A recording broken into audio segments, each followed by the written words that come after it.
이 시간 우리가 읽은 본문의 말씀을 가지고 오름직한 동산이라는 제목으로 하나님 말씀 증거하겠습니다. 제가 양육했던 한 자매 중에는 유학 생활을 참 힘겨워했던 자매가 한 사람 있었습니다. 이 청운의 꿈을 안고 외국 유학길에 올랐는데 언어도 너무 어렵고 공부도 너무 어렵고 또 재정적으로도 모자람이 너무나도 많아서 매일 저녁마다 접시 닦는 아르바이트를 하면서 유학 생활을 이어나갔습니다. 앞으로의 삶이 참 막막하고 서러웠다라고 합니다. 과연 이 공부를 마칠 수 있을지, 마친 이후에 내 삶은 어떻게 펼쳐질지 염려가 이 자매의 마음을 가득 채웠습니다. 그래서 매일 저녁 접시를 닦으면서 눈물을 펑펑 쏟았습니다. 그러던 어느 날이었습니다. 이 모습을 지켜보던 같이 접시를 닦으시던 한 아주머니께서 일을 다 마치시고는 이 자매에게 50불을 지어주시면서 이런 이야기를 했다고 합니다. 영어로 이야기를 하셨지만 저는 한국어로 번역하겠습니다. 저는 한 달 동안 접시를 닦으면 100만 원 정도를 법니다. 그것으로 5명의 자녀를 혼자 키우고 있어요. 그래도 나는 행복해요. 그 다음 말은 제가 영어로 하겠습니다. Because I'm Christian. 저는 그리스도인이기 때문입니다. 이 이야기를 들은 자매는 두 가지 생각이 왔다 갔다 했더랍니다. 첫 번째는 뭐냐면 나도 크리스찬인데, 그리고 또 한 가지는 나보다 더 힘든 사람도 저렇게 믿음으로 잘 살아가는데 나도 좀 힘을 내야겠다. 그렇게 이 말에 큰 위로를 얻고 힘을 내어 다시 삶의 자리에서 열심히 살아가기 시작했습니다. 사랑하는 여러분, 우리가 혼자인 것 같아도, 이 험한 세상 홀로 남겨진 것만 같아도 우리를 돕는 분들이 주변에는 얼마나 많은지 모릅니다. 제가 걸어왔던 짧은 신앙의 여정만 되돌아보아도 마찬가지였습니다. 믿음이 연약할 때 붙들어 주었던 친구들이 있었고, 또 보이지 않는 곳에서 기도해 주시는 많은 신앙의 선배들이 있었고, 몸도 마음도 지칠 때마다 버팀목이 되어 주었던 좋은 동역자들이 제 삶에는 있었습니다. 그들은 이 복음성가 가사처럼 높이 솟은 산이 되기보다 오름직한 동산이 되는 길을 선택했던 사람들이었습니다. 만일 이런 사람들이 교회에 많으면, 그리고 이런 사람들이 이 땅을 가득 채우면 하나님의 나라는 겨자씨처럼 번져 나갈 줄로 믿습니다. 우리는 올해 리딩 지저스 성경 통독을 계속해서 읽어 나가고 있습니다. 그런데 여러분, 성경을 읽는 재미 중에 하나가 이것입니다. 마치 숨은 진주를 찾는 것처럼 숨은 진주 같은 성경 인물을 발견하는 일입니다. 우리가 너무나도 잘 아는 이 주연 같은 인물들도 있지만은 마치 조연처럼 성경 한 구석에 박혀 있었는데 성경 말씀을 통독해 나가다가 우리가 그 인물을 발견하고 그 인물을 통하여서 많은 은혜를 받게 되는 것이죠. 어떤 드라마를 보더라도 뚜렷하게 부각되는 주연도 있고요, 비중이 적게 다루어지는 조연도 있습니다. 그런데 짧게 등장하는 조연 중에서도 주연 못지않게 큰 감동을 주는 이가 적지 않습니다. 우리 교회 역사를 보노라면 그렇습니다. 소수의 유명한 인물들이 교회 역사를 움직이는 것 같았지만 그렇지 않습니다. 하나님의 나라를 세워나갔던 무명의 그리스도인들을 통해 교회 역사는 움직여져 왔습니다. 저는 우리 모두가 주님 앞에 설 때에 우리가 알지 못했던, 이름도 들어보지 못했던 수많은 무명의 그리스도인들이 하나님께 영광스러운 상급을 받게 될 것을 확신합니다. 성경에서도 그런 인물들이 참 많이 있습니다. 마치 조연처럼 등장하지만 어느 순간 주연처럼 부각되어서 아름다운 믿음의 행적을 남기게 됩니다. 하나님께서는 그들의 믿음과 헌신을 반드시 기억하셨다는 겁니다. 그 중에 한 사람이 우리가 읽은 본문에 등장하는 바르실레입니다. 우리가 읽은 이 본문의 배경은 이렇습니다. 이스라엘의 왕이었던 다윗은 일생 동안에 2번의 광야를 경험하게 됩니다. 첫 번째 광야는 장인이었던 사울을 피해서 광야를 경험하게 되었고, 두 번째 광야는 아들이었던 압살롬을 피해서 광야 생활을 하게 됩니다. 인생 참 험악합니다. 다윗은 그들과 정치적인 견제를 하거나 무력으로 다투는 일을 피하기 위해서 어쩌면 하나님의 섭리 아래에서 광야를 선택하였던 것입니다. 그리고 광야로 쫓겨나듯이 들어가게 되어서 광야 생활을 전전하게 되죠. 여러분, 광야라고 하는 곳은 외로운 곳입니다. 정말 외로운 곳입니다. 하지만 하나님께서는 다윗을 혼자 두지 않으셨습니다. 첫 번째 광야에서도 다윗을 홀로 두지 않으셨고, 두 번째 광야에서도 하나님께서는 사람들을 보내십니다. 군인들을 보내시고 제사장을 보내시고 친구들을 보내십니다. 그들은 모두 충성된 사람들이었고 다윗에게 있어서 진정한 동력자들이었습니다. 하나님께서는 우리가 광야길을 걸어갈 때에도 마찬가지입니다. 우리를 그저 홀로 내버려 두지 않으십니다. 우리와 함께 하십니다. 특별히 어떻게 함께 하십니까? 때를 따라 돕는 사람을 보내셔서 우리들의 삶을 지키시고 우리를 보호해 주십니다. 임마누엘이신 예수님께서는 고아처럼 결코 우리를 내버려 두지 않으심을 믿으시기 바랍니다. 또한 우리를 누군가를 돕는 자로 보내시기도 합니다. 나를 돕는 자를 보내시기도 하지만 우리를 돕는 자로서 보내시기도 합니다. 그래서 부족한 우리들의 인생, 똑같이 광야길을 걸어가는 인생이지만 부족한 우리를 통해서 한 영혼을 고치고 살리는 데 사용하십니다. 다윗이 광야에서 만난 사람 중에 특별히 물질을 가지고 그를 도왔던 사람이 바로 오늘 본문에 등장하는 바르실레입니다. 그는 오름직한 동산이 되기를 선택했던 너무나도 귀한 하나님의 사람이었습니다. 이 말씀을 묵상하면서 우리도 바르실레처럼 살기를 사모하기를 바랍니다. 그렇다면 바르실레는 어떤 사람이었습니까? 오늘 본문의 말씀을 가지고 세 가지로 여러분들에게 말씀을 전해드리고자 합니다. 첫 번째로 바르실레는 강심장을 가진 사명자였습니다. 강심장을 가진 사명자였습니다. 다윗은 압살롬을 피해서 길을 가다가 마하나임이라는 지역에 이르게 됩니다. 사무엘상 17장을 보면 그때에 세 사람이 다윗을 찾아오게 됩니다. 랍바 사람 소비가 남쪽에서부터 다윗을 찾아옵니다. 또한 로데발 사람 마길이 북쪽에서 다윗을 찾아옵니다. 그리고 동쪽에서 길르앗 사람 바르실레가 다윗을 찾아오게 됩니다. 각각의 장소에서 다윗을 찾아와 필요한 모든 것들을 다윗과 그리고 또한 그와 함께한 식솔들에게 공급해 주었습니다. 다윗은요, 준비와 채비를 다 하고 광야길을 나선 것이 아닙니다. 맨발로 울며 떠난 길이 바로 이 광야길이었습니다. 가진 것이 아무것도 없었기 때문에 그에게는 돕는 손길이 너무나도 필요했는데 바르실레는 그를 직접 찾아와 구체적인 필요를 채워주면서 상하고 찢겨진 그의 마음을 위로해 주었습니다. 사무엘하 17장 29절에는 이렇게 기록되어 있습니다. 꿀과 버터와 양과 치즈를 가져다가 다윗과 그와 함께한 백성에게 먹게 하였으니 이는 그들 생각에 백성이 들에서 시장하고 고나고 목마르겠다 함이더라. 바르실레의 이 섬김은 다른 목적이 있어서가 아니었습니다. 생각해 보니까 다윗 일행이 얼마나 춥겠는가, 얼마나 배고프겠는가, 얼마나 목마르겠는가, 광야에서 잠을 자자면 얼마나 불편하겠는가 하는 긍휼의 마음에서 나온 것이었습니다. 우리 오늘 본문 32절 말씀을 한번 같이 읽도록 하겠습니다. 32절입니다. 시작. 바르실레는 매우 늙어 나이가 80세라. 그는 큰 부자이므로 왕이 마하나임에 머물 때에 그가 왕을 공개하였더라. 바르실레는 먼저 큰 부자였다라고 오늘 본문의 말씀에서 기록을 하고 있습니다. 보통 재물을 많이 모은 사람들은 특징이 하나가 있는데요. 계산이 굉장히 빠르다라는 것입니다. 꼭 나쁜 의미에서만 그런 것이 아니죠. 순식간에 이 일이 나에게 손해가 될지 이익이 될지를 금방 구별해 냅니다. 그래서 최대한의 이익을 남기는 기술을 가진 사람들이 대부분입니다. 그런데 바르실레를 보고 부자가 아니라 큰 부자였다라고 기록을 하고 있습니다. 이 바르실레가 다윗을 돕는 일은 가만히 생각해 보면 굉장히 손해보는 행동이었습니다.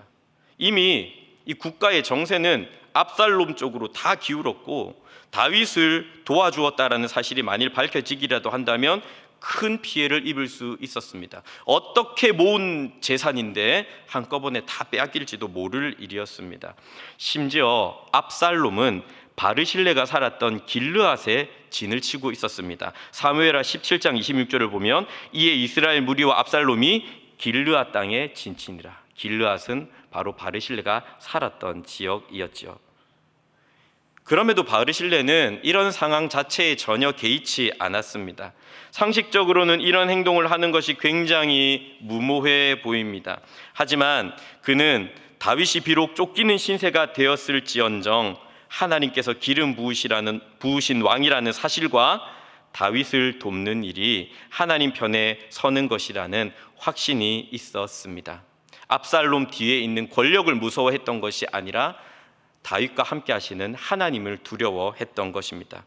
이때 바르실레의 나이가 80세였다고 기록을 합니다. 여러분, 80년이라는 인생을 살아가면서 이 바르실레라고 하는 할아버지는 얼마나 많은 선택의 기로에 서 보았겠습니까? 우리들의 삶이 늘 그렇습니다. 연습이란 것이 없죠. 늘 선택의 기로에 놓여 있습니다. 우리가 선택해야 하는 상황은 이전에 내가 겪어본 일이 결코 아닙니다. 만일 겪어보고 충분히 이해하는 일이라면 이것을 선택의 기로라고 생각할 필요도, 이것을 가지고 고민할 필요도 없겠죠. 그런데 선택을 하는 데 있어서 그 사람의 마음에 어떤 생각을 가지는가가 중요한데, 바르실레는 어떤 선택을 하든지 하나님의 편에 서는 것이 결국 승리하는 길이라는 경험과 확신이 있었던 것 같습니다. 이 바르실레의 이름의 뜻이 강철 심장이라는 뜻을 가지고 있습니다. 바르실레가 살아왔던 이 80년이라는 세월, 그 세월 속에서 그는 수많은 선택의 기로에 서서 선택을 하면서 결국 알게 되었던 사실이 하나님 편에 서야 된다라는 것. 하나님 편에 서게 될 때는 담대하고 강하게 절대 흔들리지 말아야 한다라는 것도 잘 알고 있었던 것 같습니다. 이 80년이라는 세월이 그를 강하고 담대한 강철 심장을 가진 하나님의 사람으로 빚어 주었던 것입니다. 그래서 무엇이 나에게 이득이 될 것인지를 계산하기보다 무엇이 하나님의 뜻인지를 분별하고 실천합니다. 바르실레는 자신이 가진 물질을 가지고 어려움을 겪는 하나님의 사람들을 돕는 데 사용합니다. 내가 가진 것, 내게 있는 것, 이 모든 것들을 자신의 사명과 연결시키는 것을 우리는 발견할 수 있습니다. 우리가 잘 아는 왕후 에스더의 사명도 이와 결이 비슷합니다. 에스더는 페르시아의 왕후가 되었던 입지전적인 인물입니다. 페르시아라는 제국은 남유다를 멸망시킨 바벨론을 정복한 강력한 제국이었습니다. 히브리 여인이 그곳의 왕후가 된 것은 기가 막힌 일이었고 그 과정도 놀라웠습니다. 이때에 아하수에로 왕의 제2인자였던 하만이라는 사람이 유대인을 멸절시킬 계획을 가지자 에스더의 삼촌이었던 모르드게는 위기에 빠진 유대 민족을 위해 에스더가 헌신할 것을 요청하면서 에스더 4장 14절에서 이런 이야기를 합니다. 우리 같이 읽겠습니다. 시작. 이때 내가 만일 잠잠하여 말이 없으면 유다인은 다른 데로 말미암아 노임과 구원을 얻으려니와 너와 내 아버지 집은 멸망하리라. 내가 왕후의 자리를 얻은 것이 이때를 위함이 아닌지 누가 알겠느냐 하니. 사랑하는 여러분, 왕이 왕후를 불러야 나갈 수 있는 것이지 왕후가 먼저 왕에게 나가는 법은 없습니다. 이것은 목숨을 걸어야 하는 일이었습니다. 그러나 이 왕후의 자리를 얻은 것이 그저 나 하나 잘 먹고 잘 살고 부귀공명 누리기 위한 것이 아니라 민족을 살리기 위한 하나님께서 주신 기회요 사명이라는 사실을 알고 에스더는 죽으면 죽으리라는 믿음으로, 죽으면 죽으리라는 이 강한 심장을 가지고 이 사명을 감당해 내었던 것입니다. 사랑하는 여러분, 모든 일에는, 그리고 모든 것에는 이유가 있습니다. 하나님께서 우리들에게 은사를 주실 때, 물질을 주실 때, 다른 사람은 해보지 못할 경험을 했을 때, 심지어 우리가 겪었던 모든 고난마저도 주님께서 쓰시려는 목적이 있습니다. 내게 주신 모든 것은 바로 사명입니다. 이 사명이라고 하는 단순한 목표에 우리들의 삶을 온전히 집중시킨다면 우리는 바르실레처럼 강해지고 담대해질 수 있습니다. 계산하는 사람 절대로 담대해질 수 없습니다. 그래서 계산하는 사람은 결코 도전하지 않습니다. 남이 걸어간 편안한 길만 걸어가려고 합니다. 두 마음을 품은 사람은 생각과 염려가 너무 많기 때문에 주인에게 충성할 수 없습니다. 우리는 이 시간 말씀 앞에서 다시 한번 우리들의 마음을 강하게 먹고 사명에 우리들의 인생을 온전히 집중시켜야 할 줄로 믿습니다. 둘째로 바르실레는 한계를 알고 자족할 줄 아는 사람이었습니다. 한계를 알고 자족할 줄 아는 사람이었습니다. 이후에 다윗은 압살롬과의 전쟁에서 승리합니다. 이제 아들이 죽은 슬픔을 뒤로하고 예루살렘으로 돌아가려고 하죠. 이때 바르실레에게 고마운 마음을 가지고서 그와 함께 예루살렘으로 돌아가자라고 제안을 합니다. 그가 받은 은혜 갚아주려 하죠. 이제 바르실레에게는 더 커다란 부귀공명의 기회가 찾아왔습니다. 하지만 바르실레는 이 제안을 정중하게 거절합니다. 다윗이 싫어서가 아닙니다. 자신이 그에게 짐이 될 것이 분명했기 때문입니다. 우리 오늘 본문 35절 말씀을 같이 읽겠습니다. 시작. 내 나이가 이제 80세라 어떻게 좋고 흉한 것을 분간할 수 있사오며 음식의 맛을 알 수 있사오리까. 이 종이 어떻게 다시 노래하는 남자나 여인의 소리를 알아들을 수 있사오리까. 어찌하여 종이 내 주 왕께 아직도 누를 끼치리까. 바르실레는 앞서서 말씀 전해드렸듯이 강한 심장을 가진 사명자였지만 동시에 자신의 한계를 인정할 줄 아는 사람이었습니다. 여러분, 때를 분별할 줄 아는 사람은 굉장히 지혜롭습니다. 과감하게 나서야 할 때와 겸손하게 퇴장해야 할 때를 아는 사람의 처신은 얼마나 아름다운지 모릅니다. 바르실레가 욕심에 이끌려서 살았다면 분명히 다윗을 따라갔을 것입니다. 거기서 노후에 부귀공명을 마음껏 누리며 눈을 감았겠죠. 하지만 바르실레는 자신을 분명히 알았고 그의 한계를 분명히 인정했습니다. 그래서 자족할 줄 알았습니다. 왕을 따라가 예루살렘에 거하지 않더라도 충분히 제 삶에 하나님께서 주신 은혜에 만족합니다. 그러면서 자기 자리로 돌아가게 됩니다. 오늘 본문 39절 말씀에 이렇게 기록이 되어 있죠. 이제 바르실레가 왕과 입을 맞추고 복을 받고 자기 곳으로 돌아가니라 라고요. 저는 바르실레에 관한 많은 행적에 대한 말씀들이 있지만 이 한 줄이 너무나도 감동이 되었습니다. 자기 곳으로 돌아갔다. 내 한계를 알고 나 자신을 알고 내가 가야 할 곳이 어딘가를 알고 자기의 곳으로 돌아가는 이 마지막 모습이 얼마나 아름답습니까? 우리는 주님의 능력을 절대로 제한하지 말아야 합니다. 하지만 자신의 한계를 아는 것은 매우 중요합니다. 사람이 자신의 한계를 인정하지 못하면 끊임없이 욕심을 부리게 됩니다. 왜 욕심을 부립니까? 지금 내가 살아가고 있는 삶이 만족스럽지 않고 내 마음의 감사를 온통 잊어버렸기 때문입니다. 인간의 욕심은 계속해서 상향성의 삶을 요구합니다. 더 높이 솟아야 올라야 된다라고요. 더 높이 솟은 산이 되어야 한다라고요. 스스로를 채찍하는 것이 바로 인간의 욕심입니다. 반대로 하나님의 은혜는 하향성의 삶을 추구합니다. 오름직한 동산이 되라고 합니다. 높이 솟은 산이 되기보다도 많은 사람들이 머물 수 있는 오름직한 동산이 되어라. 그리고 성을 쌓아서 많은 사람들에게 화려함을 보여주기보다는 길을 내어서 많은 사람들이 헤매지 않도록 그 길을 내어서 많은 사람을 유익하게 하라 말하죠. 시편 16편 6절 말씀인데요. 우리 한번 같이 읽겠습니다. 시작. 내게 줄로 재어준 구역은 아름다운 곳에 있으며 나의 기업이 실로 아름답도다. 여러분, 어떤 인생이 아름답습니까? 어떤 인생이 행복합니까? 어떤 인생이 그리스도의 향기를 바랍니까? 자족할 줄 아는 인생인 줄 믿습니다. 주님께서 우리들에게 줄로 내어주신 그 구역 가운데 감사하고 충만하고 기쁨이 넘쳐하는 그런 삶이 우리가 되어야 되겠습니다. 모세는 가나안 땅으로 들어가지를 못했습니다. 그리고 바울은 자신에게 있는 육체의 가시를 제거할 수 없었습니다. 여러분, 모세가 가나안 땅으로 들어갔다면 얼마나 좋겠습니까? 얼마나 가진 고생을 했는데요. 가나안 땅으로 들어가는 순간 얼마나 영광스러웠겠습니까? 여러분, 또한 바울이 육체의 가시가 제거되었다면 얼마나 좋았겠습니까? 이 복음을 전하는 사역에 더 크게 더 능력 있게 쓰임받지 않았겠습니까? 그런데 하나님께서는 모세에게나 바울에게나 동일하게 주신 메시지가 있죠. 내 은혜가 내게 족하도다라고요. 그것으로 충분하다라고요. 나의 은혜가 너에게 충분하다라고 하나님 말씀하십니다.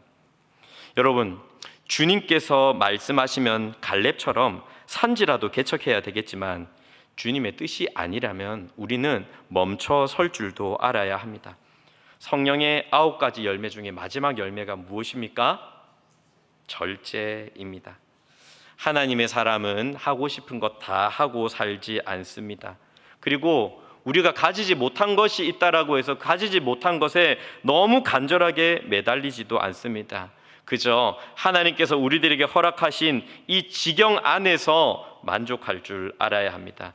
그것이 바로 바르실레가 걸어갔던 경건한 어른의 길입니다. 마지막 세 번째로 바르실레는 딸을 뒷모습을 가진 사람이었습니다. 딸을 뒷모습을 가진 사람이었습니다. 바르실레는 다윗과 예루살렘으로 가기는 사양하였지만 그의 아들이었던 김함을 다윗과 함께 보냅니다.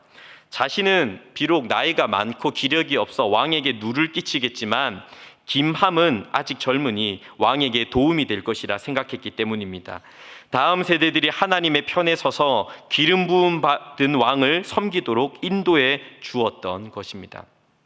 좋은 리더, 좋은 부모, 좋은 사람은요, 다음 사람을 잘 세워줍니다.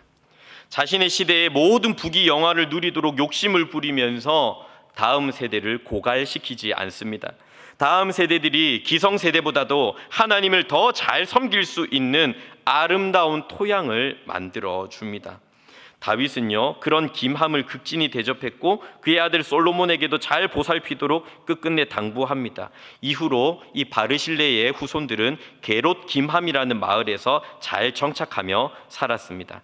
그리고 에스라 2장 61절 말씀을 보면 포로 귀환을 했던 제사장의 이름을 열거하는데 그 중에 바르실레라는 이름을 가진 사람이 등장합니다. 그런데 여기서 말하는 바르실레는 바르실레가 아니라 바르실레의 사위였습니다. 바르실레의 사위가 장인의 이름을 따라 자기 이름을 바르실레로 사용한 것입니다. 장인의 이름을 따른다는 것은 무엇입니까? 그것이 흠모할 만큼 좋은 것이었기 때문입니다. 제사장이었던 사위가 흠모할 만큼 바르실레는 따르고 싶은 뒷모습을 가졌던 사람입니다. 딸을 뒷모습이 되었던 바르실레의 가문은 약 450여 년이 지난 포로 귀환 시기까지도 여전히 존속되고 있었습니다. 우리들의 삶에 딸을 뒷모습을 가진 사람이 있다라는 것은 너무나 커다란 복입니다. 바르실레 같은 한 사람의 뒷모습을 바라보면서 수많은 다음 세대들은 길을 찾습니다. 특별히 비빌 언덕 하나 없이 혼자 힘으로 광야를 통과하고 있는 괴로운 인생들에게는 더욱더 딸을 뒷모습이 간절한 법입니다. 지금은 철이 없어서 깨닫지 못할지라도 시간이 지나면 이 딸을 뒷모습을 쫓아가게 되는 겁니다. 좋은 생각이라는 잡지가 유명하죠. 이 잡지에 나온 글귀를 하나 읽어드리겠습니다. 초등학교 내내 달리기 꼴찌였다. 만년 꼴등인 내게 아빠는 정말 아무렇지 않냐 물었다. 나는 아빠 닮아서 운동을 못하는 거라며 받아쳤다. 하루는 아빠가 마라톤 대회에서 금메달을 따왔다. 메달은 점점 늘어나 방 한 구석을 차지했다. 아빠가 돌아가신 뒤에야 그 메달이 금메달이 아니라 완주 메달이었다는 사실을 알았다. 아빠가 마라톤 클럽에 기고한 글에는 딸이 타고나지 않았으니 해봤자 안 된다고 단정짓질 않길 바란다라는 문장이 있었다. 그 글을 읽고 메달 꾸러미 앞에서 한참을 울었다. 그리고 이 딸은 아버지의 기일에 마라톤 경기에 참여하게 됩니다. 어떻게 되었을까요? 꼴찌로 들어왔답니다. 하지만 꼴찌로 들어왔지만 결국 완주를 했다라고 합니다. 이 짧은 단거리 달리기 시합도 버거워했던 딸이었지만은 아버지의 뒷모습을 생각하면서 마라톤이라는 긴 거리를 완주할 수 있었던 것입니다. 혼자 힘으로는 갈 수 없었습니다. 딸을 뒷모습이 있었기 때문에 갈 수 있었던 겁니다. 히브리서 12장 2절은 이렇게 우리들에게 말씀하죠. 믿음의 주여 또 온전하게 하시는 이인 예수를 바라보자. 그는 그 앞에 있는 기쁨을 위하여 십자가를 참으사 부끄러움을 개의치 아니하시더니 하나님 보좌 우편에 앉으셨느니라. 사랑하는 여러분, 우리는 하늘 보좌 버리시고 모든 영광 버리시고 이 땅에 오신 예수님의 뒷모습을 따라서 오늘 하루도 부족하지만 제자의 길을 걸어가고 있습니다. 만일 주님이 오시지 않았더라면 저와 여러분 결코 이 자리에 있을 수가 없습니다. 그리고 그 예수님을 쫓아 작은 예수로 살아갔던 신앙의 선배요 경건한 어른들이 닦아놓은 길을 걸으며 믿음의 흉내라도 내면서 살아가게 됩니다. 하나님께서는 오늘 본문의 말씀을 통해서 우리들에게 요구하십니다. 너희도 그런 딸을 뒷모습을 가져야 한다라고요. 사랑하는 여러분, 비록 주연은 아니었을지라도 믿음의 흔적을 남긴 바르실레라는 인물을 생각해 보면서 우리들의 삶도 좀 그렇게 되기를 소망합니다. 우리들의 삶이 그렇게 화려하지 않고 많은 사람들이 알아주지 않고 주연이 아니라 조연 같은 인물이라고 할지라도 우리들에게 주어진 삶을 묵묵히 믿음으로 살아가게 될 때에 여러분, 우리는 바르실레처럼 딸을 뒷모습이 될 수 있을 줄로 믿습니다. 늘 선택의 기로에서 갈팡질팡하는 마음 약한 우리가 강심장을 가진 사명자로 성장하게 될 것입니다. 끝없이 욕심을 부리는 우리가 한계를 알고 자족하는 인생이 될 줄로 믿습니다. 내가 가는 길에만 집착하지 않고 누군가의 딸을 뒷모습이 되어줄 수 있기를 소망하는 것입니다. 그렇게 우리들에게 주어진 삶을 살아서 우리가 오늘 설교의 제목처럼 높이 솟은 산이 되기보다 오름직한 동산이 되어서 하나님의 나라와 주님의 몸된 교회와 한 영혼을 살리는 저와 여러분들이 되시기를 예수님의 이름으로 축복합니다.